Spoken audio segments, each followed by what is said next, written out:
पहली बार मैं जिंदगी में टमाटर बेचने गया था, ₹1.25 कमा के लाया उसने। बिजनेस का ये भी एक उसूल है कि जो आप चीज बेच रहे हो, यदि वो सबके पास मिलती है तो फिर आपसे कोई नहीं खरीदेगा। तो आपको कुछ यूनिक लाना पड़ेगा, कुछ अलग लाना पड़ेगा, जो लोगों की नीड भी हो और नॉर्मली सबके पास नहीं मिलती हो।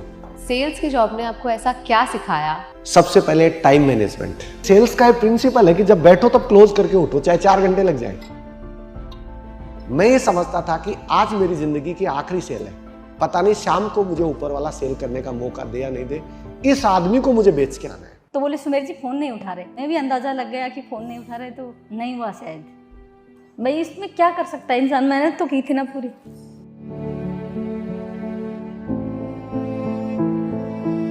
मेरे दिमाग में उस समय एक चीज आई कि जीवन में मनी है तो सब कुछ है। डेवलपर बनने के लिए आपने पैसे कैसे इकट्ठा किए? बिजनेस इच्छा शक्ति से होता है, पैसे से नहीं होता। मुनाफा हुआ? पहली टाउनशिप में हमने केले के 1 करोड़ रुपए आए थे, 51 लाख रुपए हमने दिए थे। मेरा तो इन्वेस्टमेंट खाली 1 लाख रुपए था, बाकी 50 लाख तो उन लोगों का था। मेरा अब एक ही मिशन है, लाखों लाखों रोजगार जनरेट करने।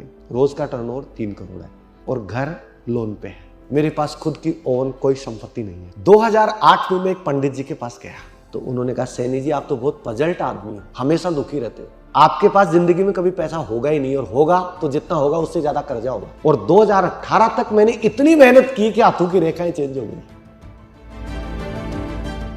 ₹1.25 मैंने पहली बार कमाया जब पहली बार सब्जी बेचता, तब 700-800 रुपए एवरेज पर डे में कमा लेता था, और आज तक करीबन 750 करोड़ का टर्नओवर है।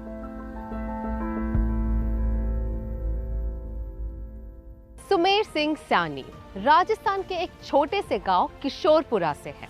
इनका बचपन और जवानी सब्जी बेचकर अपने परिवार को संभालने तक ही सीमित रहा। वो कहते हैं ना, आप कहाँ पैदा होंगे ये आपके बस में नहीं, पर आप अपनी जिंदगी को कहाँ ले जाना चाहते हैं ये सिर्फ आप ही तय कर सकते हैं। तो सुमेर जी ने ली अपनी तकदीर अपने हाथों में और खड़ी की एक ऐसी कंपनी जो रियल एस्टेट की दुनिया में एक मिसाल बन गई। सब्जी बेचकर दिन के 750 रुपए कमाने वाले सुमेर जी बन गए फाउंडर ऑफ रियासत ग्रुप, जिसका आज टर्नओवर है 750 करोड़ रुपए।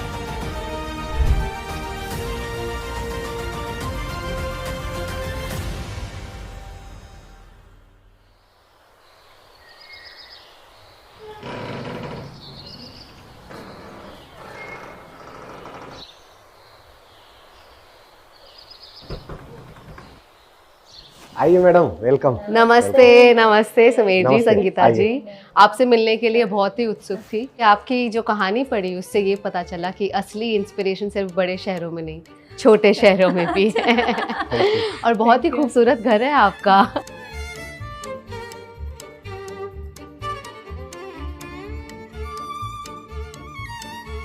जब आपने शादी की थी वो वाला घर कितना बड़ा या छोटा था? कच्चे मकान, कच्चे सेट मकान देखे हो, आपने? कच्चे जैसे मिट्टी के आपने- घर देखे आपने? छत नहीं थी तो घास फूस की बनी होती है वो। दहेज में फैन देना चाहते थे, तो वो आपस में डिस्कस कर रहे थे घर वाले कि फैन को लगाएंगे कैसे, क्योंकि ऊपर छत तो है नहीं, पंखे को कैसे लटकाएंगे। तो इसलिए फिर वो बाद में कूलर डिसाइड हुआ कि चलो कूलर देते हैं, कहीं रख के चला तो लेगी। वो कूलर चला बहुत, लेकिन चला अच्छा। हाँ 7-8 साल तक चला। मेरा दोस्त कहता था, बोले पत्नी कैसी है पता नहीं, लेकिन कूलर बहुत अच्छा है। गाँव जाते हैं हाँ जी। तो सबका एक साथ खाना बनता है, हाँ एक साथ एक चूल्हा जलता है, 3 फीमेल बदल बदल के वहाँ बनाती है। सर्वेंट भी नहीं मिलते ना। हाँ जी। गाँव में सर्वेंट नहीं मिलते, 3 फीमेल बदल बदल के बनाती है। शुरू इसको करना होता हाँ है, जी। फिर सब लोग खाना बनाते हैं, और सब लोग ऐसा माहौल होता है जैसे मेला भर रहा हो। बच्चे बार बार कहते हैं कि इसको जिला जिला घोषित क्यों नहीं करते थे?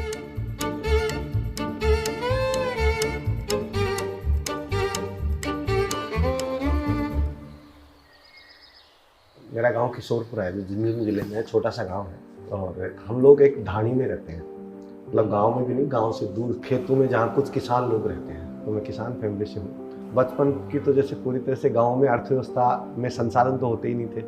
खेती में जो पैदा हो गया, चाहे आप मतलब खेती में थोड़ी बहुत सब्जी होगी, और खेती में खाने के लिए गेहूँ हो गया, तो उसी से पूरी अर्थव्यवस्था चलती थी गाँव की।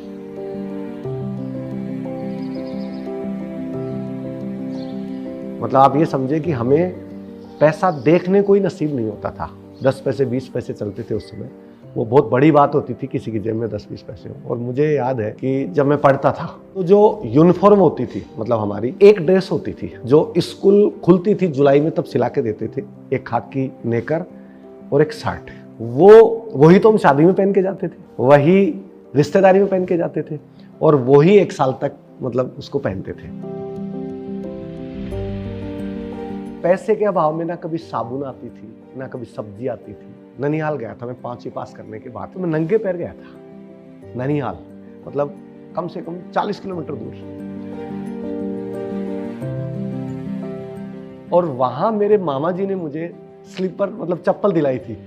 तो चप्पल दिलाने के बाद मुझे जो खुशी हुई थी वो बहुत बड़ी खुशी थी, क्योंकि मैं बहुत दिनों से मुझे चप्पल नहीं मिली थी, मतलब मेरी ओनरशिप की चप्पल। और जब स्कूल जाते थे तो वो एक ही नेकर होता था, कपड़े टाइम पे नहीं दे पाए, चाहे वो खाने में कम दे पाए, लेकिन पढ़ाई से मेरे पिताजी ने कभी समझौता नहीं किया। आपके पिताजी क्या करते थे? खेती करते पिताजी करते थे, और खेती या पशुपालन जो गांव का एक बेसिक व्यवसाय होता है। लेकिन महत्वाकांक्षी बहुत थे और एजुकेशन की महिमा समझते थे हमेशा से पिताजी। मेरी बहन की शादी फाइनल हुई थी और लगन जाना था, जैसे कल जाना है। तो आज सुबह तक घर वाले टेंशन में थे कि लगन में जो रस्मों के लिए जो कुछ सामान चाहिए होता है उसके पैसे नहीं थे। फिर घर में से मेरे पिताजी पहले दिन निकले तो रोने के बाद आंसू पोंछते हुए निकले, तो मुझे दिख गए हो। हालांकि मुझे उन्होंने, बड़े वाले भैया ने, पिताजी ने इन्वॉल्व नहीं किया, पैसे नहीं, लेकिन दिख तो रहा था कि सारे घर वाले तनाव में, माँ तनाव में, पिताजी तनाव में, भैया तनाव में। फिर मुझे उस दिन बाद ये समझ में आया कि कमा के तो खाना पड़ेगा। फिर मैंने 8th के बाद पढ़ाई छोड़ दी और सब्जी बेचने लग गया। सब्जी मैंने 2 साल बेची। फिर सब्जी, गन्ना, आइसक्रीम जो मिलता था बेचता था, क्योंकि उस समय घर चलाना था।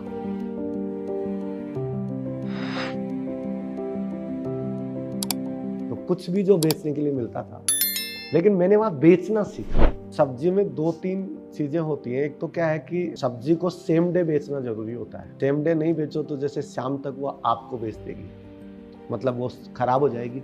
खराब होने के बाद वो किसी काम की नहीं रहेगी, मतलब जो मूल है, जिस रुपए में आपने सब्जी खरीदी, वो भी डूब जाएगा। तो मेरा ये मानना है कि जब आप प्रोडक्ट कुछ भी बेचने जा रहे हो तो प्रोडक्ट बाजार में औरों से थोड़ा यूनिक हो, तो लोग लाइन लगा के उसको खरीदते हैं।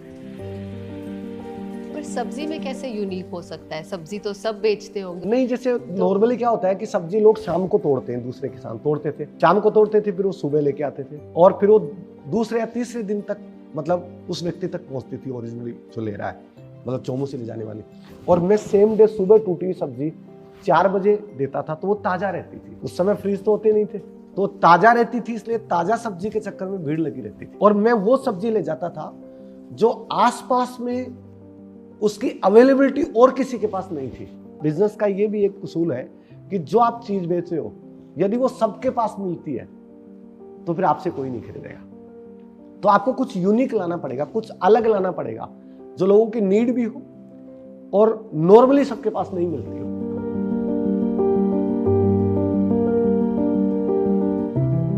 पहली बार मैं जिंदगी में टमाटर बेचने गया था, तो एक थैला बैग टाइप जो था उसमें टमाटर डाल के लेके गया। उस समय इतनी समझ नहीं थी, मैंने शायद 5th या 6th में था, तो उसमें जो तराजू है वो उसी में डाल लिया, और जो बाट होते हैं वो भी उसी में डाल लिए। तो वो आधे टमाटर, कुछ टमाटर वो बिखर खराब हो गए, टूट गए।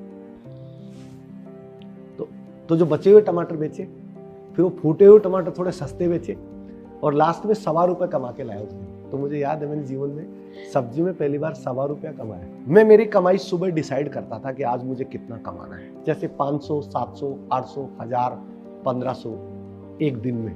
तो मैं सुबह प्लान करता था कि आज मुझे 1500 रुपये कमाने हैं, तो कौन सी चीज़ कहाँ से खरीदूंगा और कौन सी चीज़ कितनी बजे पहुँचेगी वहाँ और कैसे बिकेगी, वो मैं प्लान करके करता था सब्जी में। एवरेज 1800 रुपये में पर डे कमाता था सब्जी में।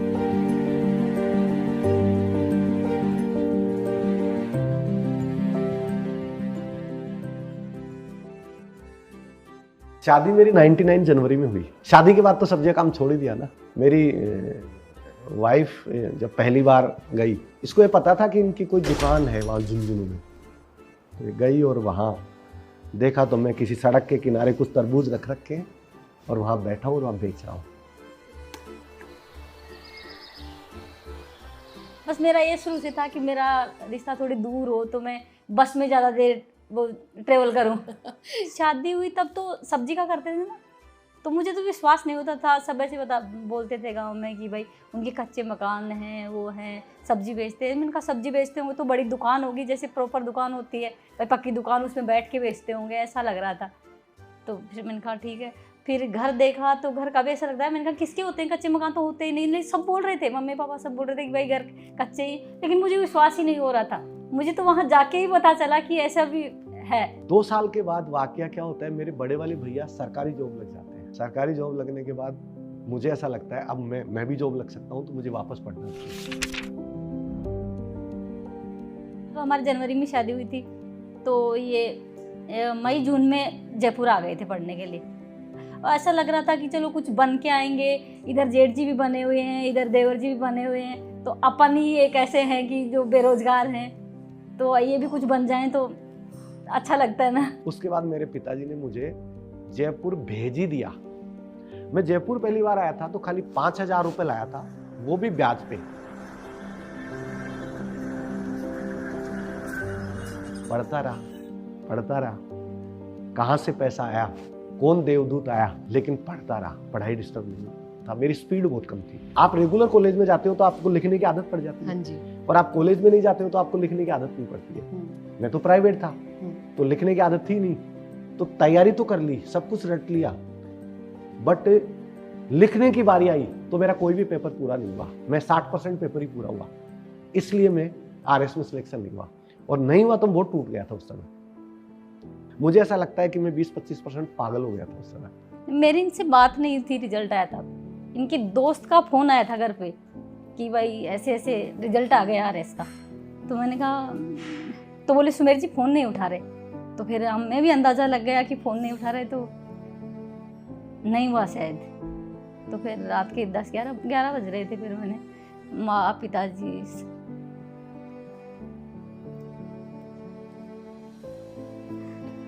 वो थोड़ा सा घर वालों के लिए मतलब बहुत बड़ा मातम टाइप था, क्योंकि पूरे घर वालों का उसमें डायरेक्ट इन्वॉल्वमेंट था। उनकी उम्मीदें थी, पूरी फैमिली, मेरे ब्रदर्स, मेरे फादर, माँ, वाइफ, सबकी ऐसी सोच थी कि अब तो RS बनेगा ही, बन ही जाएगा मतलब, और बन जाएगा तो अपने सारे टेंशन खत्म हो जाएंगे। उनका मुझसे बात करने का मन नहीं होता था। कभी कभी जिंदगी उस मोड़ पर ले आती है जहां सपने देखने से ज्यादा जिम्मेदारी निभाना जरूरी हो जाता है। सुमेर जी ने भी राजस्थान एडमिनिस्ट्रेटिव सर्विसेज यानी RAS ऑफिसर बनने का सपना देखा, जिसके लिए उन्होंने 5 साल तक कड़ी मेहनत की। अफसोस सिलेक्ट नहीं हो पाए तो उस सपने पर मिट्टी डाल दी और एक स्कूल में टीचर की नौकरी चुनी, जहां वो संस्कृत, सोशल साइंसेस पढ़ाने लगे। मन से खुश नहीं थे, लेकिन 2 बच्चों के पिता होने के नाते ये फैसला उनकी मजबूरी नहीं, जिम्मेदारी थी।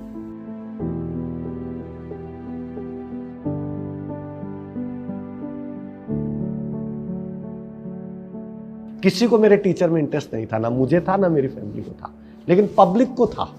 मेरे रिलेटिव कहते थे शाबाश मास्टर तो बन गया, शाबाश टीचर तो बन गया, ऐसे बाकी सब लोग कहते थे। लेकिन हमारे घर की जो एक्सपेक्टेशन थी वो पूरी नहीं, तो दुखी थे सब लोग। नौकरी तो उसी टाइम पे लग गई थी, नौकरी तो साथ साथ लग गई थी, लेकिन लोग नौकरी से हम खुश नहीं थे। हमें जो चाहिए था वो नहीं मिल पा रहा था। भाई इसमें क्या कर सकता है इंसान, मेहनत तो की थी ना पूरी, उसके बाद नहीं हो पाया तो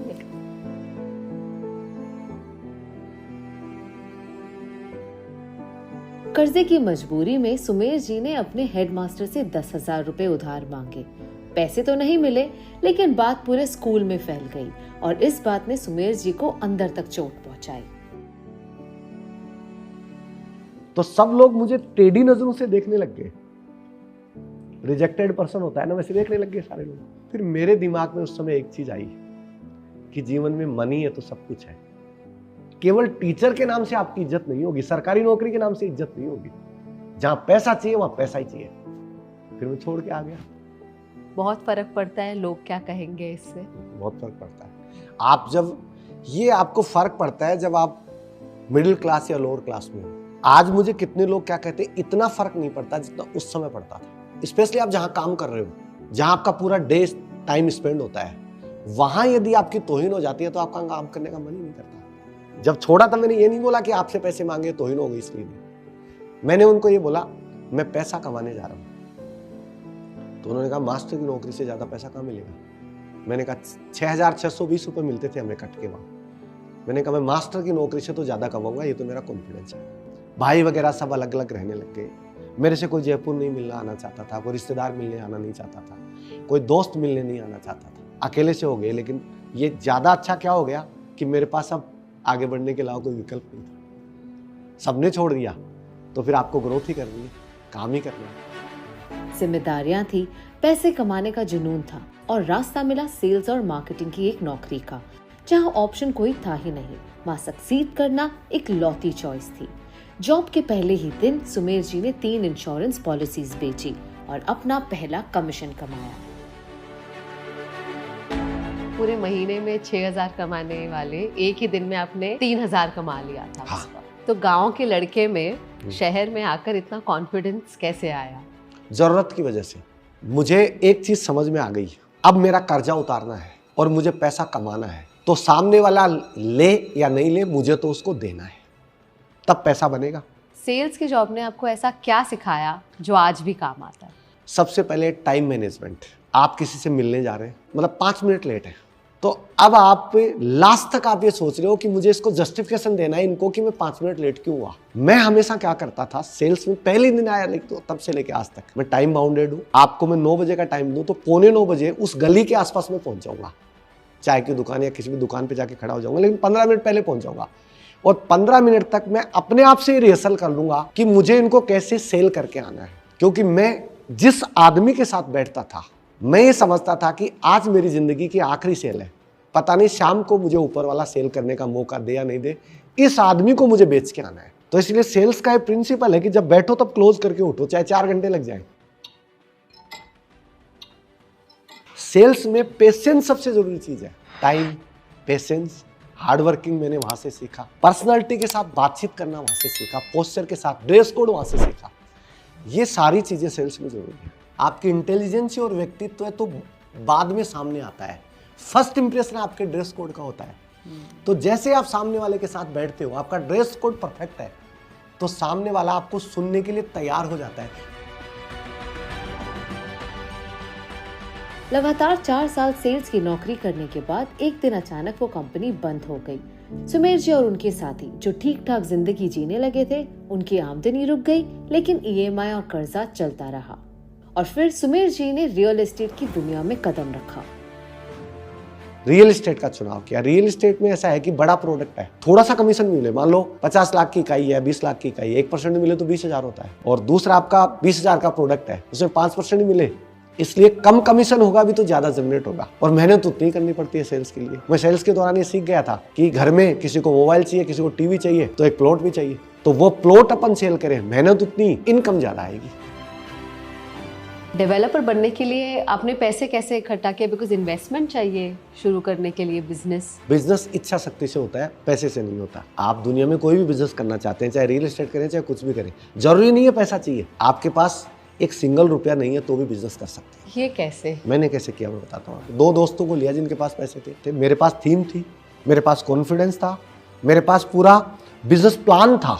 उन दोनों से मैंने कुछ पैसा लगवाया, उनके पास भी कुछ ही था, कुछ पैसा लगवाया। मैंने छोटी सी एक टाउनशिप ली, जरूरी थोड़ी है बहुत बड़ा करें। छोटी टाउनशिप थी मेरी पहली टाउनशिप, 9.5 बीघा, मतलब तकरीबन 4 एकड़ की टाउनशिप थी। और मुझे याद है मैंने 51 लाख रुपए हमने दिए थे। तो 51 लाख रुपए में मेरा तो इन्वेस्टमेंट खाली 1 लाख रुपए था, बाकी 50 लाख तो उन लोगों का था। मैंने उनको कन्विंस किया कि मैं इसका पैसे का इतना बनाऊंगा, आप और हम मिलके बनाएंगे। वो रेडी हुए और बिजनेस शुरू हो गया। मुनाफा हुआ? बहुत मुनाफा हुआ। पहली टाउनशिप में हमने, हमारे अकेले के 1 करोड़ रुपए आए थे और मेरी लागत 1 लाख रुपए थी। वाह। और फिर रियासत इंफ्रा की कब शुरुआत हुई? ये तो 2021 में शुरू किया। तो मैं जैसे कहीं भी टाउनशिप लाता हूँ, मुंबई 3rd मान लीजिए या जयपुर मान लीजिए, तो सबसे पहले मैं एक स्ट्रॉन्ग रिसर्च करता हूँ कि इस एरिया का पैसा फ्यूचर में बढ़ेगा कि नहीं बढ़ेगा, और बढ़ेगा तो कितना बढ़ेगा। ये बात अलग है कि मैं कोई कमिटमेंट नहीं करता, लेकिन मैं अपने आप से कमिटमेंट करता हूं कि इनका पैसा बढ़ेगा, क्योंकि मेरा बिजनेस उनके पैसे बढ़ने पे टिका हुआ है। तो मेरा ऐसा मानना है कि प्रोडक्ट ऐसा ढूंढ के लाओ, एरिया ऐसा ढूंढ के लाओ कि उसमें पैसा बढ़ेगा ही बढ़ेगा, और प्रोडक्ट ऐसा बनाओ कि उसको आंख मीच के कोई खरीद ले, और रेट ऐसी लाओ बाजार से लोअर साइज रेट हो, ताकि बाजार पिट भी जाए तो भी उसका लगे मुझे पैसा बढ़ा है। जयपुर से शुरू हुई रियासत इंफ्रा की कहानी। सुमेर जी ने जमीनें खरीदनी शुरू की, उन्हें छोटे छोटे प्लॉट्स में बांटकर लोगों को बेचना शुरू किया। न सिर्फ लीगल क्लैरिटी थी, बल्कि विश्वास भी था। इसी वजह से लोग बिना सोचे समझे इनके प्रोजेक्ट्स में इन्वेस्ट करते गए। कहानी ये बनी कि आज इनका नाम ही काफी है। प्रोजेक्ट लॉन्च होते ही 48 आवर्स में ही प्लॉट्स बिक जाते हैं। जयपुर में पिछले 12 साल से हम लोग काम कर रहे हैं, तो लोग जानते हैं, कमिटमेंट जानते हैं, ऑन टाइम डिलीवरी जानते हैं, डेवलपमेंट जानते हैं, लीगल टाइटल जानते हैं, तो इसलिए यहाँ तो सेल हो जाता है। हमारी पूरी टीम ने 12 शहरों की स्टडी की थी, और 12 शहरों की स्टडी करने के बाद मैंने मुंबई थर्ड का चुनाव किया है। मुंबई थर्ड का चुनाव करने का पहला कारण मेरा मुंबई की क्राउड था, कि मुझे ऐसा दिख रहा था कि ये छोटा सा जो टापू है, इस टापू में 2 करोड़ लोग रहते हैं सालसेट द्वीप पे, और अब इसकी आबादी बढ़ेगी तो केवल और केवल इधर मुंबई थर्ड की तरफ बढ़ेगी, ऐसा मैंने सोचा। तभी सरकार एयरपोर्ट बना रही है। फिर मेरे जाने के 1 महीने बाद मैंने सुना कि एयरपोर्ट की स्पीड 3 गुना हो गई। मुझे आज तक समझ में नहीं आ रहा कि वो मेरे जाने की वजह से हुई या ऊपर वाले ने कोई प्लान किया था। फिर 1 महीने बाद पता चला कि समुद्र के बीचों बीच एक रोड बन रही है, अटल सेतु बन रहा था। मुंबई थर्ड जो बस रहा है, उससे 20 मिनट पे आप एयरपोर्ट पहुंच सकते हो नए वाले, 45 मिनट में आप मुंबई पहुंच सकते हो, 1.25 घंटे में आप पुणे पहुंच सकते हो। अभी जो एक टनल बन रहा है पुणे के लिए, करजत की लोकल ट्रेन स्टार्ट हो ही गई। पनवेल खत्म होने के बाद जो एरिया आता है उसको मुंबई थर्ड आप मान लीजिए, जो चौक तक है, आगे चौक से भी थोड़ा आगे तक 5-7 किलोमीटर आगे तक खालापुर तक ले लीजिए, वो सारा मुंबई थर्ड का एरिया है। मतलब जो पठारी एरिया है, तो वहां बसाना आसान है पूरी तरह से। सरकार भी ये जानती है, तभी तो इंफ्रा डेवलप कर रही है। रियासत इंफ्रा ने नवी मुंबई के लोधीवली में रियासत संकल्प और संकल्प मेडोज जैसे प्रीमियम प्लॉटेड टाउनशिप्स लॉन्च किए। ये प्रोजेक्ट्स रेजिडेंशियल और कमर्शियल प्लॉट्स के साथ आते हैं, जहां हर प्लॉट 1120 से 6300 स्क्वायर फीट के बीच है। यहाँ मॉडर्न अमेनिटीज जैसे club house, swimming pool, gym और योगा लॉन्स भी हैं। इनका फोकस सिर्फ लग्जरी नहीं बल्कि सस्टेनेबिलिटी पर भी है, rain water harvesting, solar lighting और एफिशिएंट वेस्ट मैनेजमेंट जैसे फीचर्स के साथ।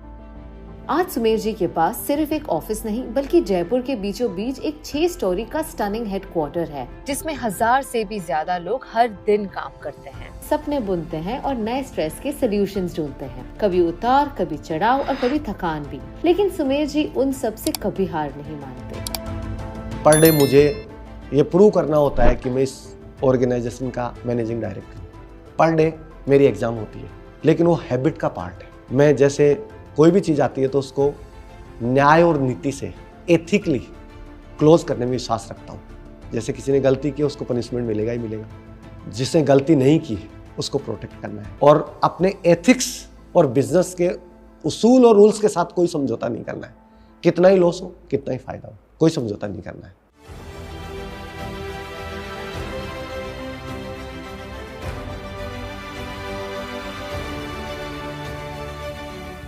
बिजनेस की तो ये परिभाषा है कि आप 10 डिसीजन लोगे, उसमें 2 तो खराब जाएंगे। तो मेरे भी डिसीजन गलत होते हैं, लेकिन बाकी 8 में मैं अच्छा कर लेता हूँ, तो मैनेज हो जाते हैं। मैं मुंबई से हूँ और हम कभी प्लॉट के बारे में सोचते भी नहीं है। हम ले लेंगे स्टूडियो अपार्टमेंट, एक 1 बेडरूम, 2 बेडरूम, अगर बहुत पैसा कमा लिया तो ज्यादातर लोग 3 बेडरूम तक ही सीमित रहते हैं। फ्लैट में आपको 2 चीजों का पैसा देना है, जमीन का, घर बनाने का। तो जमीन तो आपके नाम हुई नहीं है, अब आपको पैसा देना है उस कंकड़ पत्थर का, तो उसका पैसा फ्यूचर में बढ़ेगा क्या, ये डाउटफुल है। जमीन जो होती है उसमें पैसा बढ़ता ही बढ़ता है, फ्लैट में भी बढ़ता है लेकिन इतना नहीं बढ़ता। मुंबई में अभी प्लॉटों की इतनी हैबिट्स नहीं है प्लॉट खरीदने की। लोगों को फ्लैट खरीदने की हैबिट है और फ्लैट में ही रहने की हैबिट है। लेकिन पिछले 2 साल में मुंबई के बड़े बड़े डेवलपर्स, गोदरेज, लोधा, कल्पतरू, ये सब लोग धीरे धीरे प्लॉटिंग में आ रहे हैं, तो लोगों की हैबिट भी बन रही है। आपको 70 लाख रुपए में एक प्लॉट मिल जाएगा, छोटे वाला। अब आप 70 लाख रुपए इकट्ठा करेंगी तब तक तो बुढ़ापा आ जाएगा, क्षमा चाहूंगा। खाली 10 से 15 लाख रुपए जो डाउन पेमेंट चाहिए वो तो दे दे और बाकी लोन पे ले ले। इसका सबसे बड़ा फायदा क्या, वही समझिए आज के बाद अगली साल आपकी सैलरी और इनकम बढ़ जाएगी, लेकिन ईएमआई उतनी रहेगी। जमीन तो आदमी को उस दिन खरीद लेनी चाहिए जिस दिन उसकी ईएमआई पेइंग कैपेसिटी डेवलप हो जाए, उस दिन खरीद लेनी चाहिए। तो अगर मुझे प्लॉट खरीदना है तो कौन सी चीजों का मुझे सबसे ज्यादा ध्यान देना है? सबसे पहले आपको लोकेशन का ध्यान देना है कि जहां आप प्लॉट खरीद रहे हैं वहां की क्या क्या एडवांटेज हैं जिनकी वजह से फ्यूचर में पैसा बढ़ेगा। डेवलपर कौन है ये देखना जरूरी है कि वो टाइम पे डिलीवरी देता है क्या, क्योंकि आपने प्लॉट तो ले लिया, आपको डिलीवरी 10 साल बाद या 5 साल बाद या 2 साल बाद मिले। लीगल टाइटल कैसा है ये देखने की जरूरत है, क्योंकि यदि प्रोजेक्ट रेरा रजिस्टर्ड है तो 99% तो उसमें सवाल नहीं होता है। डेवलप जो लेआउट है, अप्रूव्ड लेआउट, वो मांगे, रेरा के नंबर मांगे, चाहे तो आप अपने लेवल पे सर्च रिपोर्ट भी करवा सकते हैं, उसमें कोई गुनाह नहीं है। किस चीज का शौक है सबसे ज्यादा? मुझे होटल में खाना खाने का शौक बिल्कुल नहीं है, बिल्कुल नहीं है। मुझे घूमने का शौक बिल्कुल नहीं है, मुझे गाड़ियों का शौक बिल्कुल नहीं है। तो पैसा तो शौक हो ही नहीं सकता। मुझे यहाँ बैठ के पत्नी के साथ चाय पीने का और शाम को 8 बजे पहले पत्नी के साथ खाना खाने का और फिर बाहर गली में टहलने का, यही शौक है और कोई शौक नहीं। ये जोश कहाँ से आता है? मेरे साथ जब मैं एक टाउनशिप लाता हूँ तो एक साथ 1000 लोगों को रोजगार मिलता है। 1000 लोगों को रोजगार मिलने के साथ 5000 उनकी फैमिली को मिला के जो 5000 लोग होते हैं उनके चेहरे पे स्माइल आती है, उससे खुशी मिलती है, उससे कॉन्फिडेंस आता है। आपकी अभी खुशी वो है इसलिए क्या सपना रखते हैं अभी और क्या करना चाहते हैं आप? मेरा अब एक ही मिशन है, लाखों लाखों रोजगार जनरेट करने रियल एस्टेट के जरिए, क्योंकि मुझे यही काम आता है और मुझे आता नहीं। तो जब मेरी एक कमांड है इस काम पे, जब मेरी टीम और हम सब लोग कर सकते हैं काम, तो हमारा यही मिशन है सबका कि लाखों लाखों रोजगार जनरेट करना है। हमारे पूरी प्रेमाइस में नॉनवेज, बीड़ी, सिगरेट, पान, तंबाकू, ड्रिंक कुछ भी अलाउ नहीं है। और इतना स्ट्रॉन्ग है मेरा, जैसे 3000 सेल्समैन है, मतलब पूरे इंटायर 4 स्टेशन पे। यदि किसी का पत्नी का फोन भी आ गया ना, शाम को ये ड्रिंक करके आए थे, तो उनका टर्मिनेशन है। इतना स्ट्रॉन्ग है और फॉलो कर रहे हैं लोग।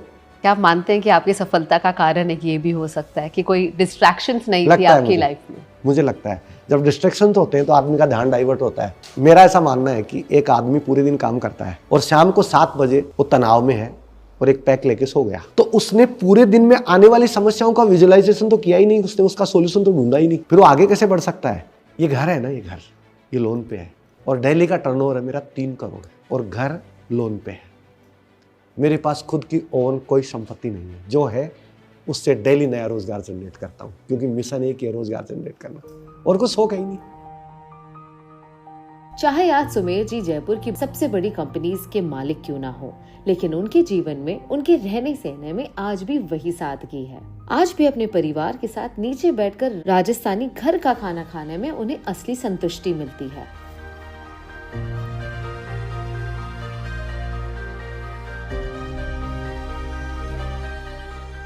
हमारे घर में मतलब मिक्स वेज ज्यादा बनती है, मतलब एक टमाटर मिल गया, हाँ जी, एक टिंडा मिल गया, एक तोरई मिल गई, एक फली मिल गई, उनको सबको मतलब काट पीट के बना के सब्जी रहती है, मिक्स वेज हो जाती है हमारी। और मैंने सुना खेती भी यही होती है, सारी सब्जियां यहीं से लगभग सब्जियां यहीं से। सभी तो नहीं, लेकिन हाँ जी। मैक्सिमम जो सीजनल सब्जी होती है वो होते हैं। ओह अच्छा, तो आप बता सकते हैं, आज बहुत ही सुंदर दिखने वाली राजस्थानी थाली है ये, तो अगर आप बता सकते हैं क्या क्या है? ये बैंगन भी खेत का है, ये बैंगन भी और ये अच्छा। फली खेत की है, ओके, और ये जो कैर सांगरी है ये गांव से आती है। मतलब ये कैर सांगरी जो टीले साइड होते हैं ना, उस साइड मतलब जैसे बड़े पेड़ों के लगती है कैर सांगरी, तो एक कैर सांगरी वहां से आई हुई है।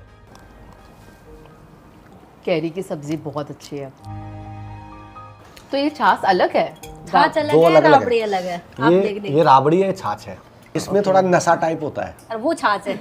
कौन से वाले में नशा होता है? इसमें मतलब इतना नहीं, थोड़ा बहुत मतलब नींद सी आती है लेकिन स्वादिष्ट बहुत होती है।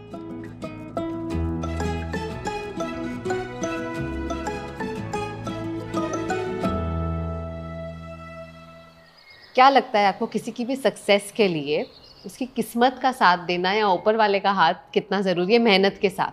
मैं आपको एक वाकया शेयर करता हूँ। 2008 में मैं एक पंडित जी के पास गया, उनको मैंने हाथ दिखाया तो उन्होंने कहा, सैनी जी आप तो बहुत पजल्ड आदमी हो, कंफ्यूज आदमी, हमेशा दुखी रहते हो, आपके पास जिंदगी में कभी पैसा होगा ही नहीं, और होगा तो जितना होगा उससे ज्यादा कर्जा होगा। तो मुझे बिल्कुल फिट दिमाग में बैठ गई, कर्जा ही कर्जा है, पैसा है नहीं, और हमेशा कंफ्यूज रहता हूँ। ये सारी उन्होंने मेरी एक्चुअल परिभाषाएं दी है। ये बात है 2008 की। फिर 2008 में 31 दिसंबर की रात को जब लोग पार्टियां कर रहे थे नई साल की, तो मैं 2 से ढाई घंटे रोया। लाइफ में पूरी तरह फेल हो गए ना। फिर पंडित जी ने कह दिया तो तू कुछ कर ही नहीं सकता क्योंकि तेरे हाथों की रेखाओं में कुछ है ही नहीं। फिर 2.5 घंटे रोने के बाद एक चीज समझ में आई, मेरा कोई पिछले जन्म का पाप का घड़ा भरा हुआ है। अब 2 ऑप्शन है, पहला या तो अपनी किस्मत को ये स्वीकार कर लूं कि मेरा हाथ में लकीरें ही नहीं है तो मैं मेहनत नहीं करूं और जैसी जिंदगी उसको एक्सेप्ट कर लूं। दूसरा ऑप्शन, उस घड़े को खाली करता हूं। 1 जनवरी 2009 से मिशन पे निकला, ये मार्केटिंग के टाइम की बात है, और रात दिन इतनी मेहनत की, इतनी अनकंडीशनल मेहनत की, सुबह 7 बजे से लेकर रात को 11 बजे तक इतनी अनकंडीशनल मेहनत की, वो घड़ा खाली होने लग गया और पैसा आने लग गया। उसी पंडित जी के पास 2018 में दोबारा गया मैं, उनका व्यू जानने। कुछ नहीं बताया कि मैं पहले कभी आया था, यही जयपुर की बात है। हाथ दिखाया, उस सीट से खड़े हो गए। उन्होंने कहा, यार सैनी जी आपके हाथ में तो पैसा ही पैसा है और आप तो बहुत बिंदास और खुश मिजाज इंसान हो, कहां से लाए इतनी खुशकिस्मत का राज आप, पैसे की आपके हाथ में कोई कमी नहीं।